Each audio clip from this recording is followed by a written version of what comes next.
Guys, ও আসছে ওর নানার বাড়িতে, অর্থাৎ ওর মামার বাড়িতে। আসার পরে মানে আমাকে নিয়ে আসছে কোথায় জানেন? এমন মানে কি দেখাইতে নিয়ে আসছে আপনাদের সাথে শেয়ার করব। তবে তার আগে বলো, তুমি যে আমাকে এখানে নিয়ে আসছো তার জন্য দায়ী কে? দায়ী কে? দাওয়াত করছে, আসছে, এর জন্য দায়ী আবার কে? তুমি যদি না আসতে তাহলে তো জোর করে নিয়ে আসা যাইতো না। দায়ী আর আবার কে? দায়ী আবার এবার কোন রকমের কথা কও? আচ্ছা, তুমি এখানে নিয়ে আসলা যে আমাকে নিয়ে এসে কি খাওয়াইছো বলো তো? এই দুর্নাম করবে না কিন্তু।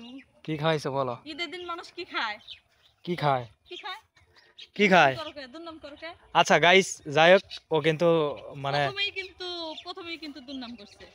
তো শোনো, তোমার নানা বাড়িতে আসছো, তোমার নানা বাড়িতে আসলাম, আসার পরে খাওয়া দাওয়া করছি। খাওয়া দাওয়া করার পরে তুমি আমাকে এখানে কোথায় নিয়ে আসছো এই দেখো কত গাইস? সুন্দর।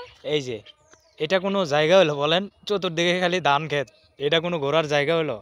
এদিকে এই যে কোনো পর্যটক স্থান নাই, এই এটা হচ্ছে যে প্রাকৃতিক পুকুর। দৃশ্য। কোনো পর্যটক স্থান নাই, এটা একটা প্রাকৃতিক দৃশ্য। এটাও যদি কও যে কেমন হইলো, আমি তাহলে কোন জায়গায় নিয়ে যাবো কও? আসলে ঈদের দিন আমাকে নিয়ে যাবে ভালো ভালো স্থানে, কিন্তু তা বাদ দিয়ে ধান আমি খেতে, নিয়ে যাবো না তুমি নিয়ে যাবে? ধান খেতের আইলে এমন নিয়ে করে আসছে। কথা উল্টা কও না। উল্টা বলবো কেন? আমি তো সঠিকই বলতেছি, তাই না? হ্যাঁ, সঠিক কইতেছো না। তো তুমি ধান খেতের আইলে আসতেছো কিসের জন্য তাই বলো? এখানে এই ধান দেখাইতে নিয়ে আসতো নাকি? আমাকে ধান দেখাইতে নিয়ে আসতো? এগুলো কি? ধান দেখাইতে যে আমার নানা বাড়ি কতগুলো জমি আছে, আমার মামারা কোনগুলা আবাদ করে, কোনগুলো মানে জমি চাষ করে, সেগুলো দেখাইতেছি। কেউ আমার কেউ তো অপরাধ দিছে? যত কথাই বলি, বিষয়টা হচ্ছে একটাই, সেটা হচ্ছে গ্রামের প্রাকৃতিক সৌন্দর্যটা মনোমুগ্ধকর, সবাই জানেন।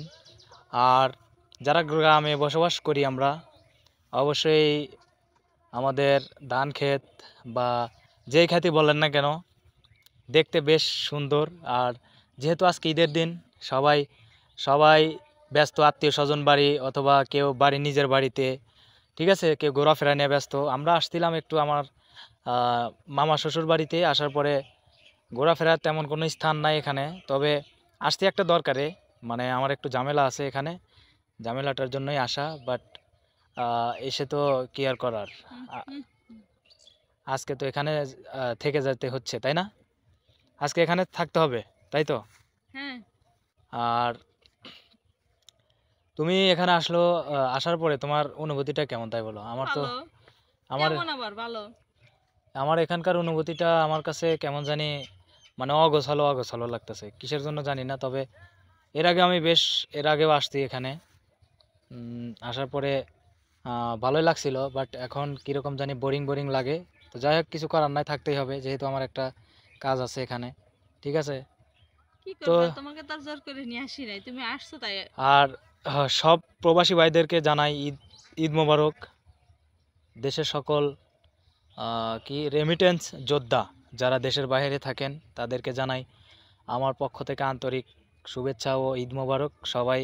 সবাইকে যেন আল্লাহ তাআলা বাঁচিয়ে রাখে, যেন প্রত্যেকটা প্রবাসীর বাবা মাকে বাঁচিয়ে রাখে, যেন তাদের স্বপ্নগুলো প্রবাসী ভাইরা যেন পূরণ করতে পারে।